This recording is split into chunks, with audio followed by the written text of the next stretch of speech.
Hi, Jillian. Hi. Thanks so much for coming in to talk to us today.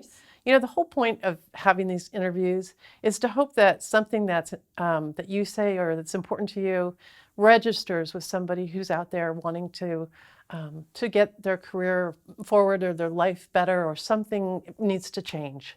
And so let's just start out by, why don't you give us a little overview about you?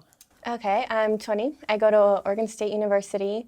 I'm a sophomore studying crime and justice and a minor in business. I also work as a gymnastics coach for Oregon State. Wow. And I'm just here visiting my family for the holidays. That's awesome. So how do those two pieces fit together for you, those two sides of your major? Well, crime and justice was always something really interesting to me. I liked studying it. I liked the sociology part of it that comes with the crime and justice, learning why people do what they do. And then right now I'm trying to figure out if I want to keep my major as that or switch it into my minor and have business be my major. And I just think in the business world, there's a lot of ways you can benefit from knowing how people interact with each other and learning kind of even the business people's motives for doing what they do. Mm-hmm. And so I think those two pieces really mash up together well. So you're a people person. People fascinate you, is that right? Why people do what they do. Do you have the patience or the interest in working with criminals? I definitely have the interest, and I think I could have the patience, but haven't really had any experience with that. So, I mean, it's worth a try. It's something I'd want to try out and work with. Yeah. In what capacity? What roles are interesting to you? More of kind of probably forensics or I was interested in the FBI for a while. Mm-hmm. And so maybe doing something in that. I don't know if that's the right route for me now after meeting with them and getting more details about what they do. Mm-hmm. But something along those lines probably. Right. So you have some instincts about what you think you want. Mm-hmm. And what about internships? Is that something that you think you're going to try to get some work experience? Yeah, I was thinking about doing that. I was trying to figure out if I wanted to try to get an internship at the FBI over summer. But now that I'm not as interested in that, I'm thinking more maybe getting an internship in something business related and seeing how I like that side of my studies. And when you think about business, because I remember when I was your age, somebody said, we definitely want to go into business. And in my mind, I'm thinking, okay, that's vague. That's huge. So what threads or do you have an industry interest? Are you interested in any kind of thread?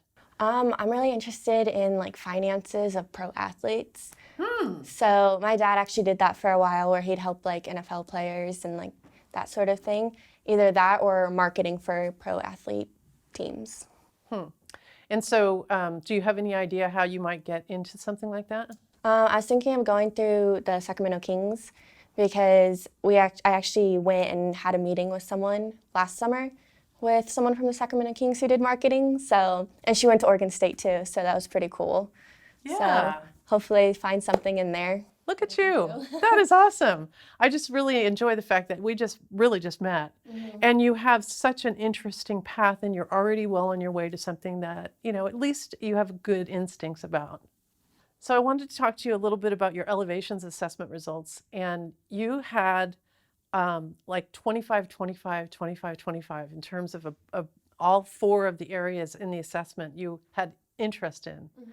And sometimes people get that kind of result and they're like, well, what does that mean? I mean, does that mean I'm not interested in anything? And it's like, no, actually it means you're interested in a lot of things and that you could go a lot of different directions. Can you relate to that? Yeah, I still my studies right now is definitely something that I am interested in and kind of where I want to go, but I still have no idea what exactly I'm going to do. So I guess it relates to just having an open mind and trying to figure out what I want to do.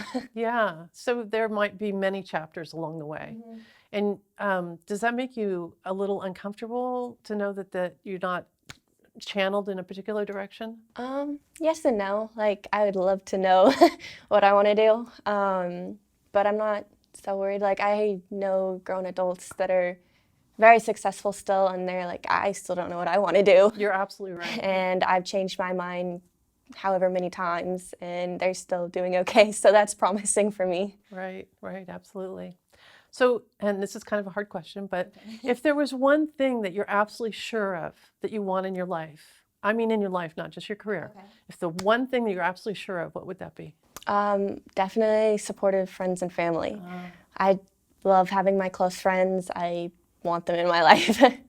And same with my family. So. And when that circles back into your career, you want a career that allows life balance. Yes, so that you can actually maintain your friendships and your family relationships and so on and so forth. Yeah. And when you look around in college, in your sophomore year, what are some of the challenges you see people facing? What are some of the real concerns that you see? There's a lot of people that don't know what they want to do, and I think instead of trying to figure it out, they almost kind of just give up, and then they don't keep taking their classes, or they don't want to keep going to class because it's not something that they're interested in, but they don't know what they're interested in.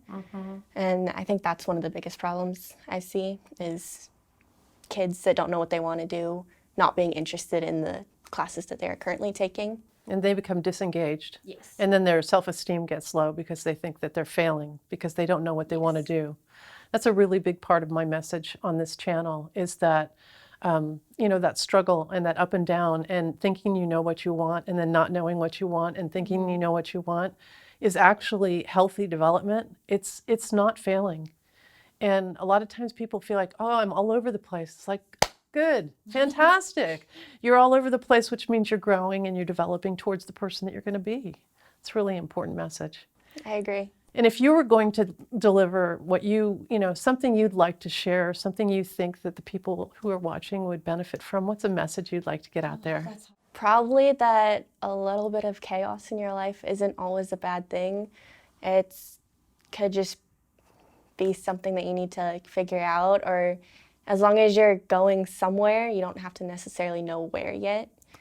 It's more like an adventure, not like set on going to a specific destination.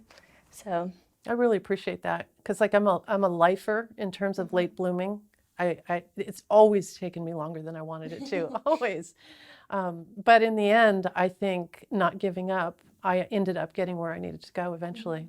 Yeah. Thanks, Jillian. yeah, of course.